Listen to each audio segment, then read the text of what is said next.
नमस्कार. मी doctor Aparna health पॉडकास्टवर आपलं खूप खूप स्वागत. आज मी तुम्हाला एक अतिशय सामान्य पण खूप वेळा दुर्लक्षित होणारा विषय सांगणार आहे. तुम्हाला सतत थकवा येतो का? तुमची झोप पूर्ण झाली तरी तुम्हाला ऊर्जा वाटत नाही का?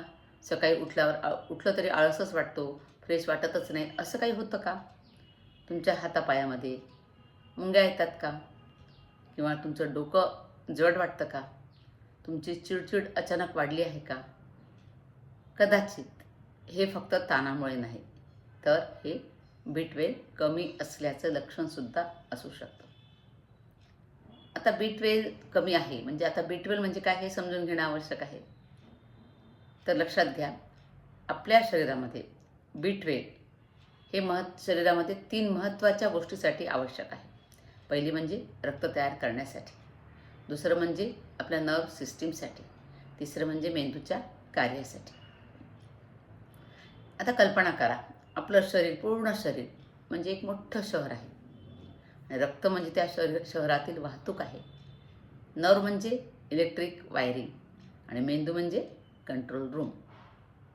जर शरीरामध्ये B12 लेवल कमी झाला तर हे तिन्ही विभाग हळूहळू कमकुवत होतात, त्यांचं काम कमी होतं.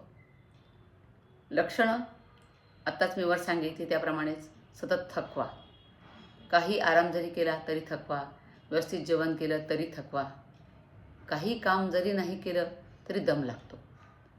हा थकवा फक्त शारीरिक नसतो, तो पेशींना ऑक्सिजन नीट न मिळाल्याचा सिग्नल असतो.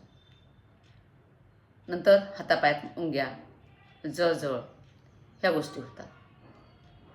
जर तुमच्या बोटांना सुन्नपणा येत असेल, तुमच्या पायात मुंग्या येत असतील, तर ही नर्व्ह डॅमेजची सुरुवातसुद्धा असू शकते. हे लक्षण कधीच दुर्लक्ष करू नका. त्यानंतर स्मरणशक्ती कमी होते. व्यक्ती विसरायला लागते, चावी कुठे ठेवली किंवा आत्ता माझ्या हातात वस्तू होती, मी ती कुठे ठेवली, एखाद्याचं नावच पटकन आठवत नाही. हे नेहमी वयामुळे नसतं, तर B12 मेंदूच्या पेशींना संरक्षण देतं. त्यामुळे B12ची मात्रा कमी, शरीरामध्ये जर लेवल कमी झाली तर असे त्रास विस्मरणाचे होऊ शकतात. आता यामुळे मूड बदलसुद्धा होतात, अँक्झायटी वाढते. B12 सिरोटोनिनशी संबंधित आहे. जर शरीरामध्ये B12 कमी झालं तर मूड स्विंग्स होतात, चिंता वाढते, नैराश्य वाढू शकतं. कधीकधी आपण ह्या सगळ्या मानसिक समस्या आहे असं समजतो, पण मूळ कारण पोषणातील कमतरता असू शकते. मी तुम्हाला माझ्याकडे आलेल्या पेशंटबद्दल सांगते बघा. एक 32 वर्षाची महिला, तिला काय त्रास होता? सतत थकवा, केस गळणं, चिडचिड. ती बरेच डॉक्टरांकडे जाऊन आली. 2 वर्षापासून थकवा येतो म्हणून आयर्नसुद्धा घेत होती. मग तिच्या B12 लेवल मी करून घेतल्या, तर रिपोर्ट आला 168. 3 महिन्यांच्या उपचारानंतर तिला स्वतःमध्ये फरक जाणवला आणि योग्य निदान खूप महत्त्वाचं असतं. आणि भारतामध्ये सर्वात मोठं कारण काय असेल बरं हे डिफिशियन्सी होण्याचं? पूर्ण शाकाहार. शाकाहार जर आपण पूर्ण शाकाहार घेतो आपण, त्यामुळे आपल्याला विटॅमिन B12 कमी पडतं. आणि याचा मुख्य स्रोत काय? तर ॲनिमल सोर्सेस. या B12चा नैसर्गिक स्रोत काय आहे? कशामधून आपल्याला ते मिळू शकतं? तर दूध, दही, पनीर, अंडी, मासे आणि मांस. जर आपण नॉनव्हेज खात नाही, नॉनव्हेज जे खात नाही ते नॉनव्हेज खाऊ शकणार नाहीत, पण त्यांनी मग दूध, दही, पनीर यांचा वापर करायला हरकत नाही. आणि मग त्यांच्यासाठी सप्लिमेंट्स आवश्यक असतात. सप्लिमेंट्ससुद्धा डॉक्टर सांगतील रिपोर्ट बघून, त्यानुसार कधी इंजेक्शन्स लागू शकतात, कधी टॅब्लेटसुद्धा काम लागू शकतं. आणि ही याची कमतरता होण्याचं आणखी कारण काय बरं? शरीरामध्ये जर B12 कमी असेल तर याचा औषधामुळे सुद्धा होऊ शकतं हे काही वेळा.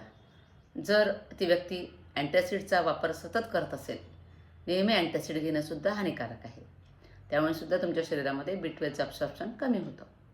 किंवा एखाद्या व्यक्तीला डायबिटीस असेल, ती व्यक्ती मेटफॉर्मिन हे औषध घेत असेल, त्यामुळे ॲब्सॉर्प्शन प्रॉब्लेम होऊ शकतो आणि मग B12 लेवल कमी होतात.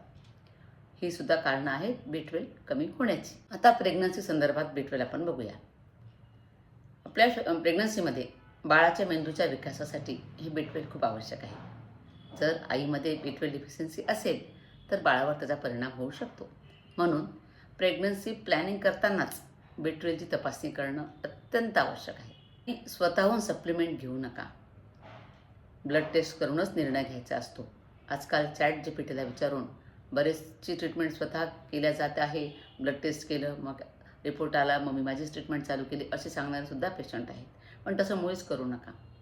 आणि खूप काळपर्यंत जर ही डिफिशियन्सी राहिली तर परमनंट नर्व डॅमेजसुद्धा होऊ शकतो. आणि एकदा का नर्व डॅमेज झाल्यात तर त्याला रिव्हर्स घेता येत नाही. कुठलेही डॉक्टर काहीच उपाय करू शकणार नाही. जर सतत तुम्हाला थकवा, मुंग्या येणं, स्मरणशक्ती कमी होणं अशी लक्षणं दिसत असतील तर त्याकडे मुळीच दुर्लक्ष करू नका. एक साधा ब्लड टेस्टचा रिपोर्ट तुमचं आयुष्य बदलू शकतो. म्हणून लक्षात घ्या, लक्षणं दिसली तर डॉक्टरांकडे जा. डॉक्टर सांगतील त्याप्रमाणे ब्लड टेस्ट करून घ्या. डॉक्टर सांगतील त्याप्रमाणे टॅबलेट किंवा इंजेक्शन्स घ्या. आणि लवकर डिफिशियन्सी आपल्या शरीरात असेल तर ती भरून काढा. हा व्हिडिओ पूर्ण पाहिल्याबद्दल खूप खूप धन्यवाद. आणि अशाच माहितीसाठी या चॅनलला सबस्क्राईब करा आणि या व्हिडिओला लाईकसुद्धा करा आणि शेअरसुद्धा करा. पुनश्च धन्यवाद.